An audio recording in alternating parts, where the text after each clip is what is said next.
Ang ating pong pag-aaral ngayon pinamagatang The Importance of Being Blessed. The importance of being blessed. Ang kahalagahan na tayo po ay tumatanggap ng pagpapala or blessing. Heavenly Father, we thank you for today. We thank you, Lord, for your goodness, for your mercy. We thank you for sustaining our lives, our health, our well-being. Salamat po, Panginoon, sa inyong pagkilos sa amin sa lagitnaan. At ngayon, hinihiling namin kayo po ang maging tagapagsalita. Kayo po ang maging tunay na speaker. Pagpalain niyo nga po kami. Ituwid kami sa aming mga kalikuan. Itaasi po ang inyong sarili at inyong pangalan. At nawa, Panginoon, ang inyong kabutihan, maging kabutihan namin. Lord, make your servant only a channel of your blessing, your footstool. But please be our speaker. In the name of Jesus Christ of Nazareth, our risen Lord, our Savior, our King, we reject and drive away all work and all presence of evil. And we ask you, Father, please speak to your people. Kayo po ang sa maging tunay na tagapagsalita. At nawaan yung mga salita ay maging pagkain ng aming espiritu, maging ng aming katawan, ng aming emosyon, ng aming lahat-lahat. Maging kalakasan, gamot, at pagkatuwid sa amin. Mangusap po kayo may kapangyarihan, and we ask your Holy Spirit, please enable us. Kung ano man ang makakasagabal para kami tumanggap ng lubos at ganap na pagpapala, pauwiin niyo po aming Diyos. At palitan niyo po ng inyong presensya, ng inyong pabor, ng inyong pagbabasta. Descend upon your people, sit on your throne of power, lead us, teach us, Father. In Jesus' mighty name we pray. The importance of being blessed. Napakahalaga po ng merong blessing, sapagkat maraming pagpapagod kung walang blessing, wala rin namang pinauuwi ang mabuti. Who is the giver of blessing? The giver of blessing is none other than God. God is the giver of blessing. At marami po siyang bine-bless. For instance, God blesses nature. Ang kalikasan ay bine-bless niya rin. Genesis 1:22. God blessed them and said, be fruitful and increase in number, and fill the water in the seas, and let the birds increase on the earth. At sa katunayan, binless niya po ang buong creation. God also blesses humankind. Genesis 1:28, God blessed them, referring to the man and the woman, and said to them, be fruitful and increase in number, fill the earth and subdue it.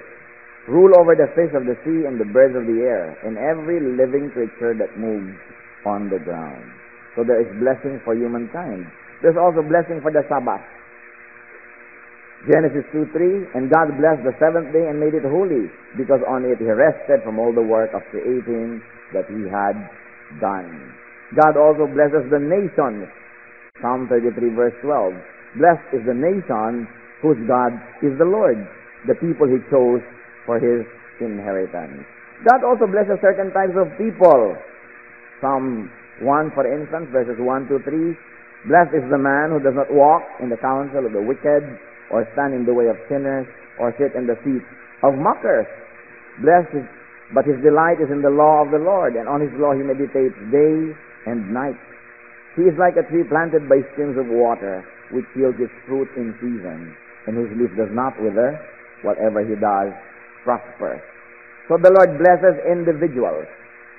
Mga tao, mga type ng tao, at mga individuals. For instance, Genesis 24:1, Abraham was now old and well advanced in years, and the Lord had blessed him in every way. So meron pong mga tao na tumatanggap ng napakaraming blessing. In every way they are blessed.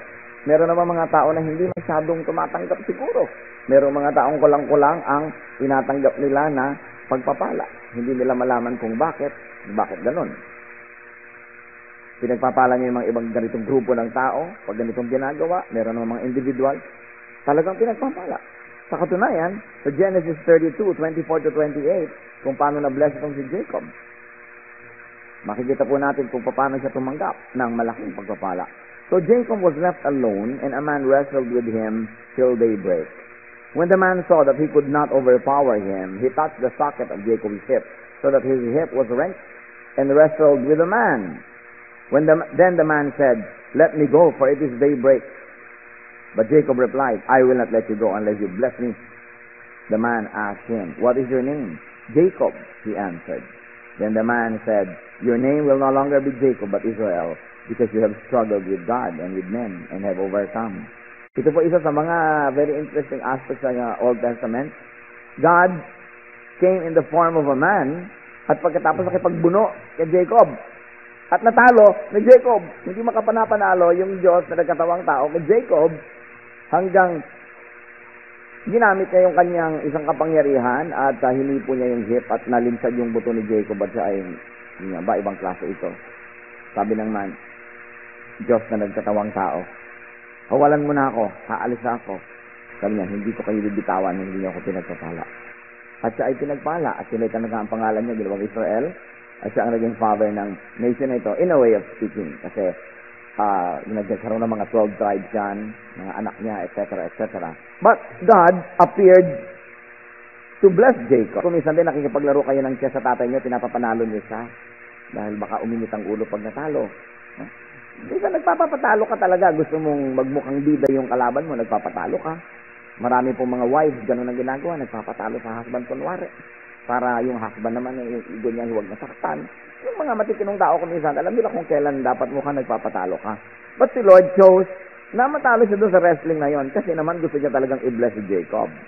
But what was good about Jacob was Jacob was wise to recognize God and wiser still to ask for blessing. Sabi niya, I will not let you go unless you bless me. What a condition! So nakikita po natin that God is the giver of blessing. Meanwhile, the reflector and channel of that blessing is people. People are the reflector and channel of God's blessing. Dahil ang Diyos ang lumikha sa tao at ang tao nilikha niya sa kanyang wangis, dapat ang tao nakakagawa ng ginagawa ng Diyos, and God should be able to reflect God's glory, to be able to do God's work, and to be able to be like God in many ways. Kaya ang tao, sa lahat-lahat ng kinrate, ang maaari mag-reflect ng glory, ng blessing ng Diyos. Therefore, people are to bless God. How do people bless God? We bless God in return. We were created to reciprocate. We were created to do God's deeds. Kaya nilikha ng Diyos ang tao na kawangis niya para pwede tayong kumbaga makipag-communicate sa Kanya. Sa larong tennis, makipagbali ka ng bola, nagkakaroon ng laro, sa equal kayo ng skill. Di ba't kasi sa conversation, ang masarap kausap, yung kasing talino mo halos, yung magkamukha kayo ng language na sinasabi, yung marami kayong alam at pareho kayo ng mga alam, then you can communicate. And that's one of the reasons why God created man in His image. So that there will be someone like Him, so that there will be someone who can communicate with Him, who can love Him in return, can also bless Him. In other words, pwedeng makipagbalik-balik ka ng communication, pati ng blessing. So people are to bless God. The first reason why we were created is that so we can bless God. We can bounce back to Him, the blessing He gives us, and bless Him in return. Now, He doesn't need our blessing because He is God, but He wants it. And that's how He created us. So, kailangan binibigay natin yon. Yung mga blessing na yan, to bless the Lord, sometimes is to adore God, to worship God, to praise God, to give God happiness and delight. That is also that is part of the many meanings of blessing God. Psalm 103 verse 1. Praise the Lord, O my soul, all my inmost being. Praise His holy name. So dapat pinupuri natin ng Diyos. When we praise God, we bless Him. What else can we know about people as reflectors of God's blessing? Godly people can bless fellow humans. That authorized people are to bless fellow humans. Sino yung mga godly? Sino yung mga authorized people? Those who were given authority. Those who were given positions, office, spiritual offices to be able to bless people. Talagang si Lord bilang source of blessing, meron siya mga channels of blessing. May chain of command. Laging may dinadaanan ng kanyang mga blessing. So ang mga tao naman, by words, by action, can bless. So by words and by actions, blessings can be given. Pwede ka magbigay ng blessing through words, at kung yun ay galing sa puso, it becomes a blessing. And also by action. Genesis 9:26, He also said, Blessed be the Lord, the God of Shem. So this time, human beings blessing God through words. Blessed be the Lord. People can also bless people, especially those who are given authority to do so. Genesis 27:27 to 29. So when he went to him and kissed him, he went to him and kissed him. When Isaac caught the smell of his clothes, he blessed him and said, the smell of my son is like the smell of a field that the Lord has blessed. May God give you of heaven's dew and of the earth's richness, an abundance of grain and new wine. May nations serve you and peoples bow down to you. Be Lord over your brothers, and may the sons of your mother bow down to you. May those who curse you be cursed, and may those who bless you be blessed. Ito po ang blessing na ibinigay ng Ama sa anak. Sabi niya, ang blessing ay sa'yo. Ang magbe-bless sa'yo, mabless nawa. At ang manunumpa sa'yo, masumpain din. What can we learn here? Na tumatalbog ang curse or blessing sa mga blessed. That if you are a blessed person, pag may nagbe-bless sa'yo, tumatalbog yung blessing, bumabalik din sa kanya, nabe-bless din siya. Pero pag blessed person ka, may nag-curse sa'yo, tatalbog din yung curse, babalik din sa kanya. Kaya yung kasabihan natin nung maliliit pa tayong, talbog sa akin, dikit sa'yo. Nangyayari. Especially if you are dealing with somebody who's anointed, who is really blessed by God. Bumabalik doon sa mayroong binitawan na salita o mga thoughts, yung binitawan nila. So Isaac blessed Jacob at sabi, may those who bless you be blessed, may those who curse you be cursed. In fact, in the whole of Genesis 49, Jacob naman in turn blessed the tribes of Israel. Sa kanya kasi pumunta yung blessing ng ama niya, kasi ngayon na magbe-bless doon sa mga descendants. Kaya sabi sa Matthew 5:44, but I tell you, love your enemies and pray for those who persecute you. Why? Because prayer is a blessing. When you pray for people, you bless them. At pagka naman yung mga blessed people, mga anak ng Diyos, lalo't-lalo kinakasihan ng presensya ng Espiritu, ang nag-bless sa iba, yung blessing nila bumabalik din sa kanila. At pagka naman, sila ay bine-bless, yung blessing na dumadating sa kanila, tumatalbog din pabalik sa nag-bless. We should understand this mechanics because it has always been like that. Kaya ang bilin ng Diyos sa kanyang mga anak sa 1 Peter 3:9, do not repay evil for evil, insult with insult, but with blessing, because to this you were called, so that you may inherit a blessing. Pag ninamnam natin yung salita niya at analyzing niyo po yung sinasabi ng verse, huwag palitan ng mali ang mali, at ang mali palitan ng pagpapala. Pagpalain ang mga gumagawa sa'yo ng mali. Sabi gano'n, kasi yan ang dahilan kung bakit ka tinawag ng Diyos. You were called by God, you were saved by God, you are now God's child, so that you will be a blessing and not a curse to people. So that God can use you as a channel of His blessing, not that Satan can use you as a channel of all his terrible things. Sabi kayo mga anak ng Diyos, naging anak kayo ng Diyos at kayo tinatawag kayo at ang calling sa inyo ay ito, to bless. Therefore, wherever we go, mga anak ng Diyos, we should be blessings, not curses. Pag dumadating tayo sa buhay ng tao, dumadapo tayo sa kanilang buhay, dapat yung buhay nila umasenso, gumanda, dahil dumapo tayo, hindi pumangit. Dapat sumaya sila, hindi lumungkot. Umasenso ang buhay nila, hindi bumagsak. Napatuwid sila, hindi lumiko. Dapat ganun ang ministry ng mga anak ng Diyos. Sabi kasi, to this you were called. This is the reason why you were commissioned. You were called by God out of darkness so that you will be in the light. And being in the light, you also become a little light that wherever you go, darkness gets lighted up. Kaya baligtad na baligtad, pagka yung Kristiyano, siya pa yung bad influence. Pag yung anak ng Diyos, siya pa yung magtuturo ng mali sa kapwa. Pag yung anak pa ng Diyos ang nang-aakit sa mga hindi anak ng Diyos na magkasala. At sila, dahil kilala siguro, identified as godly or as religious, nabibigyan pa nila tuloy ng appearance of correctness sa mga mali nilang ginagawa. Dahil sasabihin ng iba, nagba-Bible study yan, Christian yan, baka naman yung ginagawa niya ngayon, tama. Kasi bakit niya ginagawa? Nagiging ka tuloy authority. But remember, kahit anong bahay ang puntahan natin, dapat tayo nagiging blessing. Nagpunta ka sa isang picnic ground, mas luminis yun kaysa nung bagong dating ka, hindi ang iniwan mo kalat. Pumunta ka sa isang magkakaibigan, tahi-tahimik ang buhay nila, hindi nagka-intriga. Hindi may nagmamahalan, sisingit ka, guguluhin mo, mga-agaw ka. Dahil we were called to become blessing. Pag kami negosyo ang inyong kapatiran, ng ating mga kapatid, pag bumili ka, hindi puro discount ang hinihingi. Dahil hindi ka na blessing nun, nagiging ka ng curse. Hindi ka naman stockholder, you expect a discount. Kailangan nagiging a blessing. Pumunta ka sa negosyo ng may negosyo, pagkatapos kayo magtransact, hindi kayo richer. Ikaw naman, nakuha mo yung gusto mo, at kung nade-develop mo rin yan into something else, you also become enriched. Hindi yung lahat na lamang ng relationship, one way. Ikaw ikuha ng kuha, kabig ng kabig. You don't become a blessing.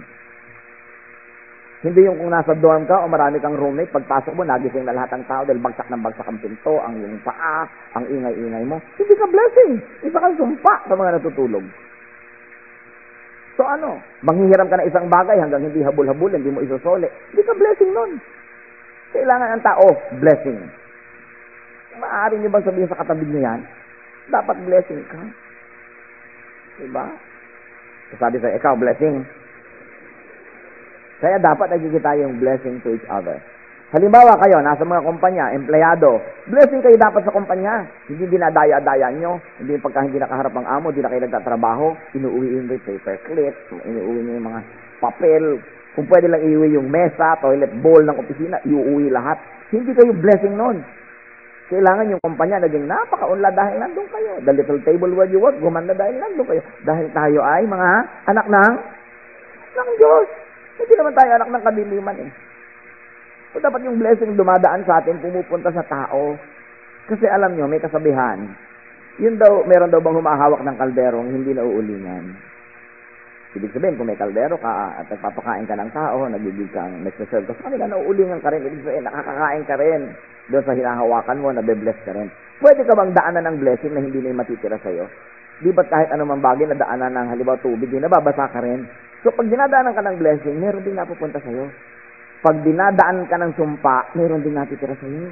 Pag dinadaanan ka ng malas ng kapwa mo, may natitira rin sa'yo. Sasabihin, iba, meron mo bang malas, pastor? Kahit ano bang pabali-balig ka rin mong doktrina, meron talaga, di ba? Meron talagang tao, kahit anong gawin niya, hindi umasenso. Meron naman tao, pag ginagawa niya, konting-konting effort, umaasenso. Well, call it by another name kung ayaw niyo ng word na yon. Pero meron talagang blessed at may hindi. So, dapat, ina-analyze natin yon. For you to become a recipient of blessing, first, you must be a channel of blessing to other people. Hindi pwede yung lahat ng nakatabi mo dinilubyo.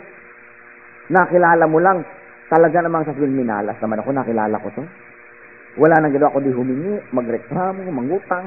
Wala nang ginawa ko di dumagan ng dumagan sa buhay ko. Paano tayo magiging recipient ng blessing kung hindi muna tayo giver and channel of blessing? So, pagka ang mga tao, ginagawa tayo ng masama, gawa natin ng mabuti. Kasi pag ginawa niyo ng masama, yung gumagawa ng masama, tabla na kayo. At kung tabla na kayo, di pareho lang. So, paparusahan siya, paparusahan ka rin kasi pareho kayo Pero para hindi kayo pareho, dapat hindi mo siya patulan. Dapat gumagawa siya ng mali, gumagawa ka pa rin tama.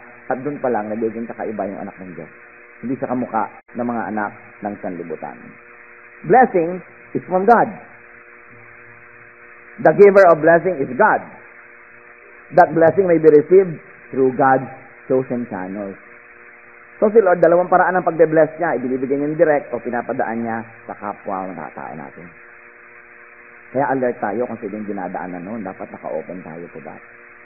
At alert din tayo kung yung blessing ipinaadadaan lang sa atin patungo sa iba, ipinaaabot lang pala sa atin, hindi naman atin. Hindi yung pakidala mga itong sulat na to doon sa kabila, pagliko mo, binabasa mo ng sulat.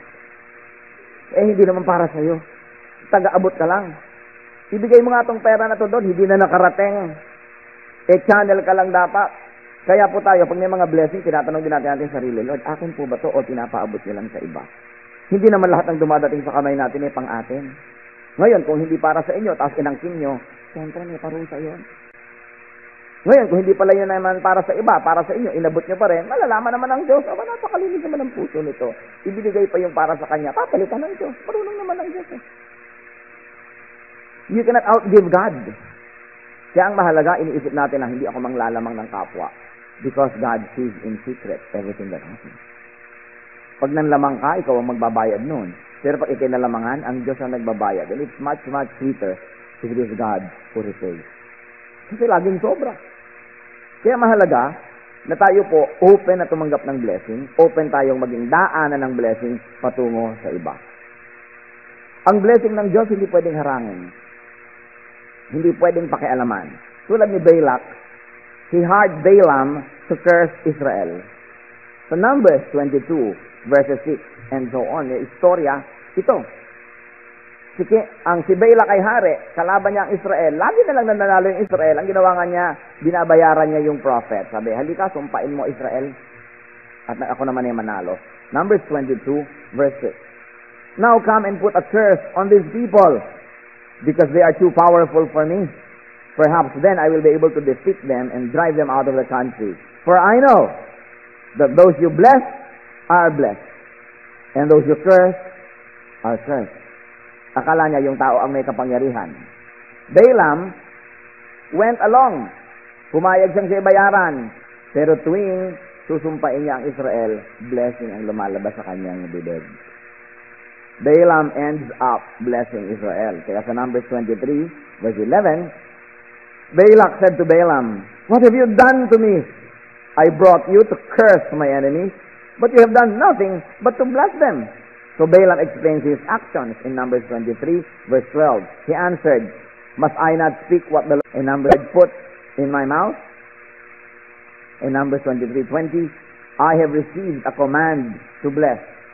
He has blessed, I cannot change it."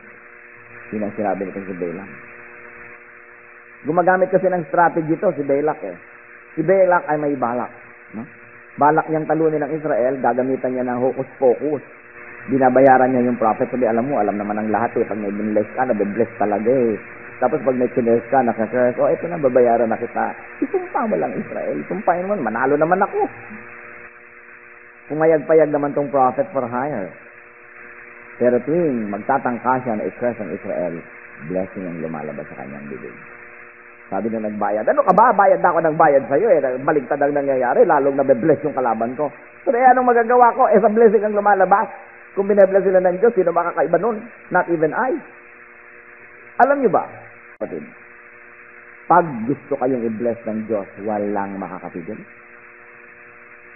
Pero pag ayaw kayong i-bless, wala rin makakapigil. Wala. Ang mahalaga, tumayo tayo dun sa lugar na dinadaanan talaga ng blessing niya. Tularan natin yung mga nabe-bless, kung ano man ang dapat tularan doon. That we should continue to enthrone God in our hearts, do all the right things. Important. And the first thing that we should do is to bless God. We should bless God with words, with actions, with adoration, with worship, with praise.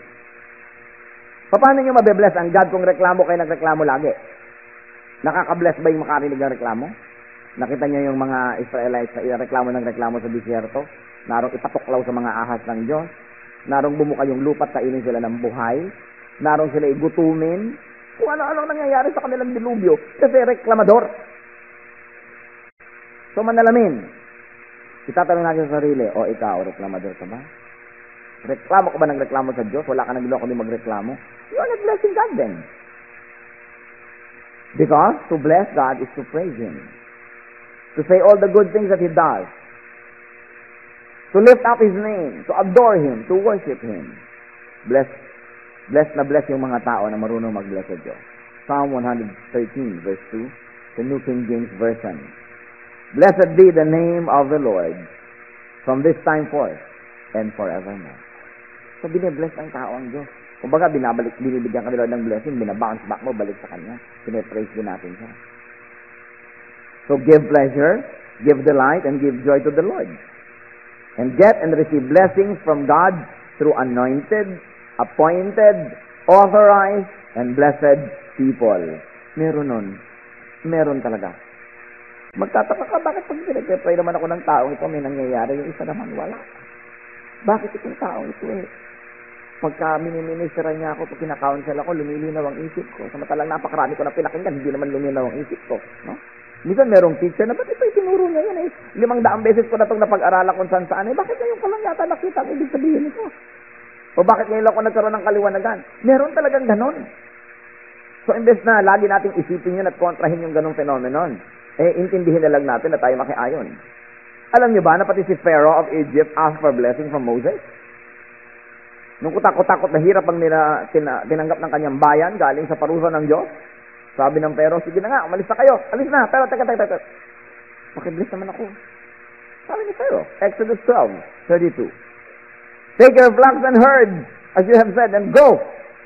And also bless me. Nagpa-bless siya. Sabi niya, kalabang ko ito, ibaralin ito. Pero obviously, binibless to ng Diyos eh. Sabi, pakibless naman ako bago kayo umalis. Marunong yung Pharaoh. marunong tumanggap ng pagkatalo. At least up to that point, no, in the story. Marunong kumilala kung sinong dapat kilalanin. Alam niyo, sa buhay, dapat alam natin kung sinong dapat kilalanin. Kung sinong dapat mo saluduhan, kung sinong dapat mong igalang. Alam mo dapat yon. Romans 13, verses 1 to 2. Everyone must submit himself to the governing authorities. For there is no authority except that which God has established. The authorities that exist have been established by God. Consequently, he who rebels against the authority is rebelling against what God has instituted. And those who do so will bring judgment on themselves. Sabi, gusto mong mabless? Lumagay ka sa lugar. Pasakop ka sa authority. Sabi, lahat ng authority nandyan dahil inilagay ng Diyos. Walang authority na nandyan na hindi inilagay ng Diyos o at least pinayagan ng Diyos. Kaya yan nandyan. So meron tayong parents and elders, authority in our home. Meron tayong civil and institutional authority, ang gobyerno. Meron tayong spiritual and religious authority sa church. At kahit saan tayo naroon, dapat tayong pasakop at sumunod doon sa nakatataas sa atin. Hindi puro rebellion at paglaban ang iniisip. Hebrews 13:17, obey your leaders and submit to their authority. They keep watch over you as men who must give an account. Obey them, so that their work will be a joy, not a burden, for that would be of no advantage to you. Pag daw ang leader nyo ay malungkot, magulo, dahil hindi nyo sinusunod, dahil hindi kayo cooperative, kayo rin ang lugi. Sabi nga gano'n, sabi gano'n, if their work is not a joy, if it becomes a burden, that will not be of any advantage to you. Kayo rin ang lugi. Una, baka siya magalit sa inyo. Baka siya magkasala. O nagkasala siya ngayon, baka mawala yung blessing na dumadaan sa kanya, papunta sa inyo, di nabarahan, dinanlugi in the end.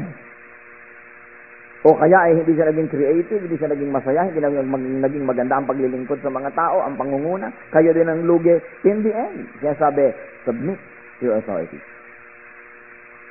And there are really those who receive God's very special favor. Those who are blessed, anointed, empowered. You don't know why God and how God does it. Pero meron.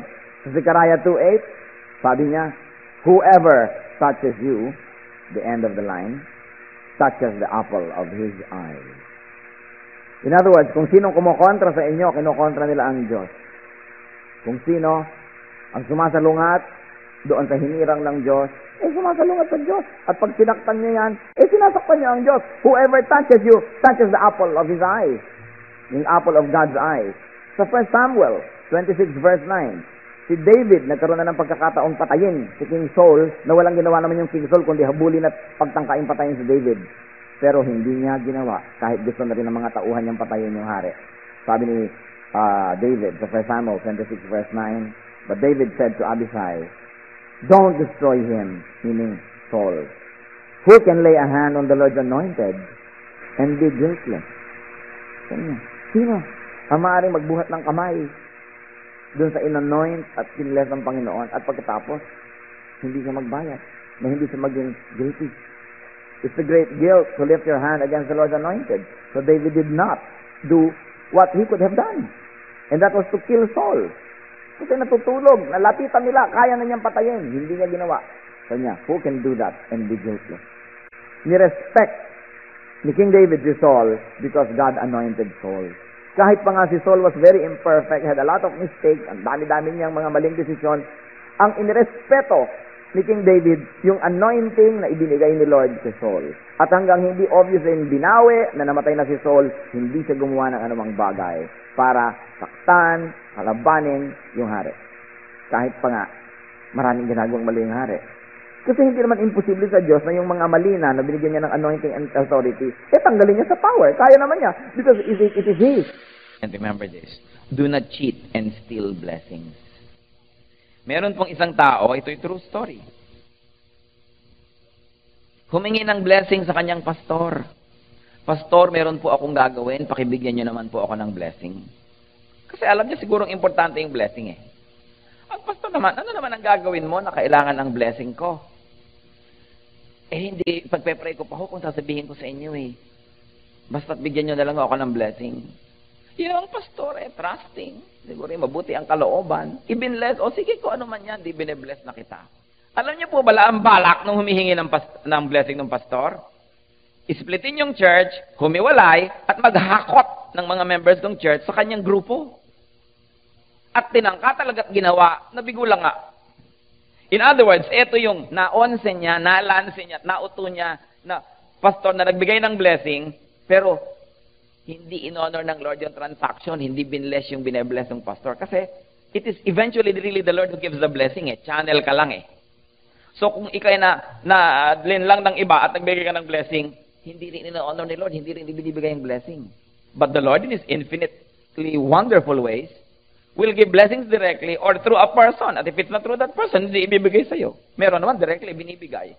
Meron naman kahit ibinigay ng tao, yung pala ayaw ni Lord yung transaction, hindi niya rin in-honor. So kahit malinlang mo yung tao, hindi mo naman malinlang ang Diyos. Hindi rin magpa-prosper. Dinaya pa yung pastor, ninakawan ng blessing. Yung pala sabi, i-bless niyo po ako, pastor, dahil meron akong hawak ditong kutsilyo at itatara ko sa inyong dibdib. I-bless niyo ako, magkaroon ako ng lakas na gawin yan. Yung pastor man hindi alam, sige na nga, blessing. Sabi niya, ikaw, bigay ng blessing, Hindi pwede. Cancel. Pero mahalaga, humihingi tayo ng ganon. Sa ating buhay, blessing is everything. It is everything. Bakit? Kahit anong pagsisikap nyo at hindi kayo binless ng Diyos, wala rin mangyayari. Bale, wala. Psalm 127, verses 1 to 2. Unless the Lord builds the house, its builders labor in vain. Unless the Lord watches over the city, the watchmen stand guard in vain. In vain you rise early and stay up late, toiling for food to eat, for He grants sleep to those He loves. Ibabad niyo yung verse at tingnan natin at namnamin yung verse na yan sa ating isipan. Kahit daw anong pagsisikap mong gumawa, pag hindi binless ng Diyos, walang kauuwian. Kahit anong pagsisikap mong magbantay, pag hindi binless ni Lord, mawawala rin yung binabantayan. At kahit anong sikap mong maghanap buhay, maaga kang gumising, magkapuyat-puyat ka sa paghahanap mo ng kayamanan, ng makakain, ng kabuhayan, ang pagtulog ng mahimbing ay ibinibigay lang ng Diyos. Ibig sabihin yung pagtulog ng mahimbing na habang natutulog ka, nagkakapera ka, nagkakablessing ka, umuulad ang negosyo mo, kahit tulog ka, Diyos lang ang nagbibigay nun. Kahit na ikay hindi matulog, kahit na magpakapuyat-puyat ka, pag hindi ka binless, wala rin uuwian ang lahat ng bagay. So anong kailangan hinahanap natin? Una, mga kapatid, blessing ni Lord. Pangalawa, we always do our best. Yung alam natin, ibinibigay natin yung best, yung sipag. At pagka tayo'y nagtanim, binless yung itinanim, tumutubo. Pagka hindi, namamatay.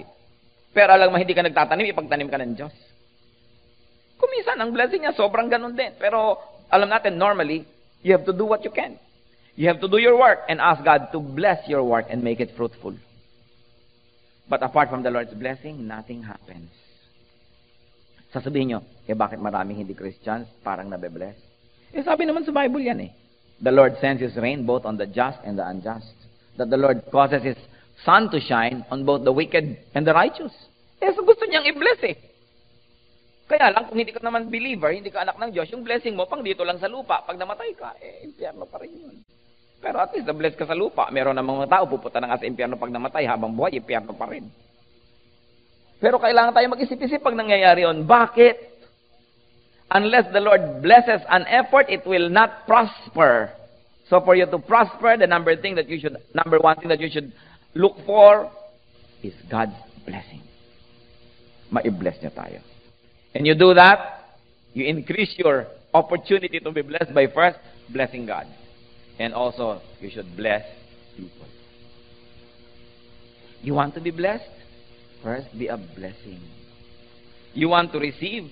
First, be a giver. You want to harvest? First, plant. Kailangan na uuna yung mga dapat mauna. And whenever we are with people, give them your blessing. Sino ba ako? Baka naman, sino ba akong blessed ng blessed? Para ang yabang ko naman. Malay nyo, meron pala kayong blessing na maibibigay. Ginipili pala tayo ni Lord na maging blessing to people. Be a blessing and be a channel of blessing to people. Luke 6:28. Bless those who curse you. Pray for those who mistreat you. Ibang-ibang klase ang Christianity. Marami kabaligtaran.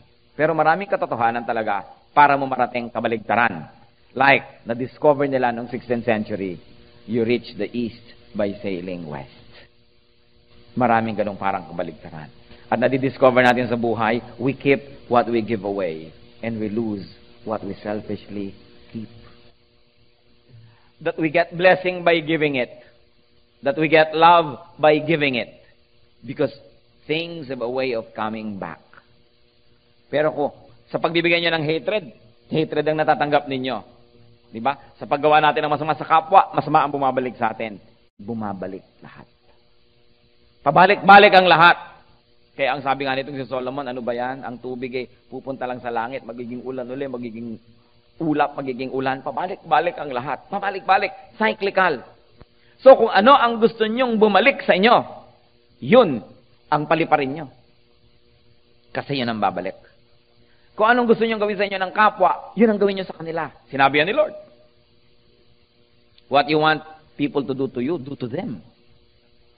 At kung anong ayaw natin ginagawa sa atin ng kapwa, huwag natin gawin sa kanila. Bumabalik ang lahat. Yung minamahal ay nagmamahal din. Yung ating inaapi ay gumagante. Bumabalik ang lahat. So you want to be blessed? First, give blessings. And be a blessing. Let's bow before the Lord and think about these things. Ano po ba ang ibinibigay natin sa ating kapwa? Ano ba ang dumadaan sa ating mga kamay patungo sa kapwa? Blessing? Ang mga salita ng ating bibig tungkol sa kapwa, anong lumalabas na words? Blessing? Kasi yan ang babalik. Nagtatanim ba tayo para umani?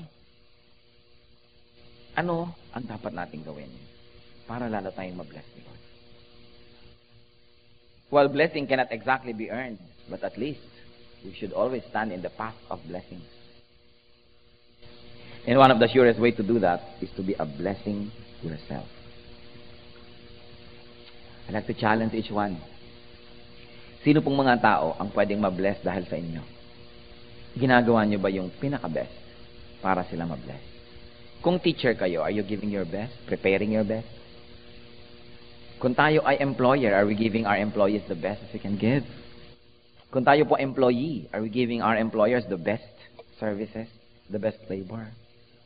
Are we giving to the Lord, to the church, our best efforts, our best talents, so that the best will also go back to us? We are surrounded by so many people. Those that do their best always receive good things.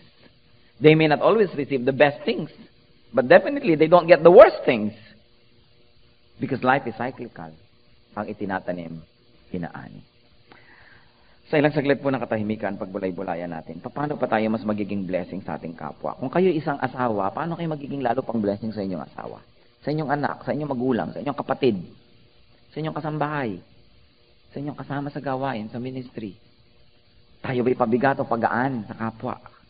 Tayo ba ay blessing when we walk into people's lives? Is the world much better because we're here? Think about these things and ask the Spirit to lead you in personal applications so that the Word of God may accomplish His holy purpose.